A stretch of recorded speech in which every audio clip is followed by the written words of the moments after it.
जय श्री कृष्ण। केम छो बधा? स्वागत है तमारू मारा किचन में। आज આપણે છાસનો ગ્રીન મસાલો બનાવીશું। તો એના માટે એક બંચ મેં અહીંયા ફુદીનો લીધો છે અને એક બંચ મેં અહીંયા ધાણા લીધા છે। ફુદીનો અને ધાણાને બંને સરસ ધોઈ સાફ કરીને આવી રીતે કટ કરી લેવાના છે। ફુદીનાની ડાળી નથી લેવાની, આવી રીતે પાનનો જ ભાગ લેવાનો છે। તો આને એક દિવસ આપણે તડકામાં રાખીશું। તો તમે જોઈ શકો છો એક દિવસ મેં તડકામાં રાખ્યા છે તો એકદમ સરસ કોરા થઈ ગયા છે અને બિલકુલ પાણીનો ભાગ નથી રહ્યો। અને અહીંયા 10 થી 15 મેં મીઠા લીમડાના પાન લીધા છે, એને પણ ધોઈને સારી રીતે સાફ કરી લીધા હતા। તો આવી રીતે આપણે મસાલો બનાવીએ ને તો ખૂબ હેલ્ધી બને છે અને ટેસ્ટમાં પણ બેસ્ટ લાગે છે અને ડાયજેશન માટે પણ ખૂબ સારું છે। તો બાકીના મસાલા જોઈ લઈએ। એક મોટો કપ મેં અહીંયા જીરું લીધું છે, અડધો કપ સૂકા ધાણા, એક મોટી ચમચી કાળા મરી લીધા છે, અડધી ચમચી અજમો અને 2 ઇંચ જેટલું મેં અહીંયા તજ લીધું છે। તો આપણે મસાલા શેકી લઈશું। મસાલા શેકવા માટે મેં અહીંયા ગેસ પર પેન મૂકી દીધું છે અને ગેસની ફ્લેમ એકદમ ધીમી જ રાખવાની છે। જો તમે આ પ્રોસેસ તડકામાં પણ કરી શકો છો, તડકો આવતો હોય તો તમે એને કલાક 2 કલાક તડકામાં પણ રાખી શકો છો। મેં અહીંયા 1 થી 2 મિનિટ આને શેકી લીધું છે જેથી કરીને નમી હોય તો નીકળી જાય, ભેજનો કોઈ ભાગ હોય તો નીકળી જાય ને આપણો મસાલો ખરાબ ના થાય, લોંગ ટાઈમ માટે સારો રહે। તો જીરું આપણું શેકાઈ ગયું છે તો આપણે અહીંયા સૂકા ધાણા, કાળા મરી, અજમો અને આપણે જે તજ લીધું છે એ પણ એડ કરી લઈશું। તજના અનેક ફાયદા છે।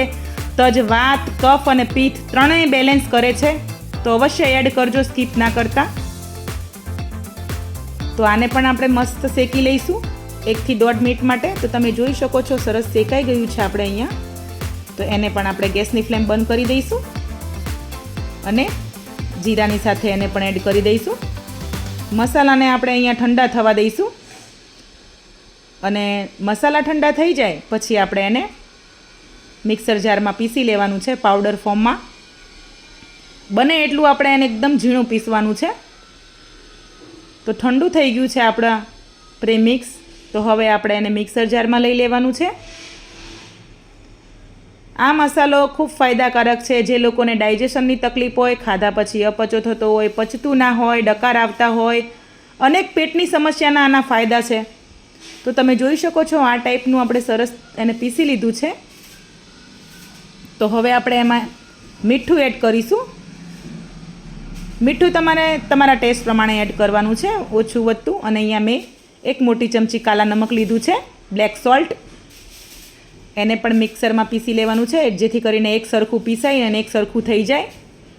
તો એ પણ તૈયાર કરી લીધું છે। હવે આપણે એને ચાળી લેવાનું છે। એક મિક્સિંગ બાઉલ લઈ લેવાનું છે આવી અને એને ચાળી લઈશું જેથી કરીને કોઈ મોટા પલ્સ રહી ગયા હોય એ નીકળી જાય।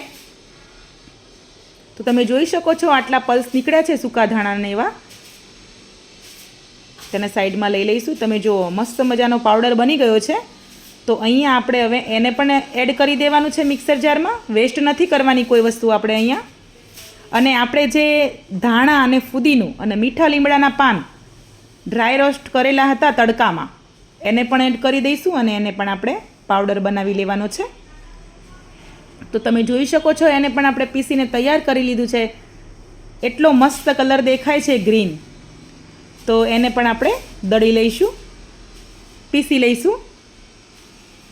તો હવે આપણે એને ચાળવાનું છે। જે મસાલો આપણે ચાળ્યો હતો એમાં જ આ મસાલાને એડ કરીને આવી રીતે ચાળી લેવાનો છે। તો તમે જોઈ શકો છો અહીંયા નાના નાના પાન નીકળ્યા છે, એને સાઈડમાં લઈ લઈશું અને આને હાથ વડે સરસ મિક્સ કરી લઈશું જેથી કરીને બધો જ મસાલો એક સરખો ભળી જાય।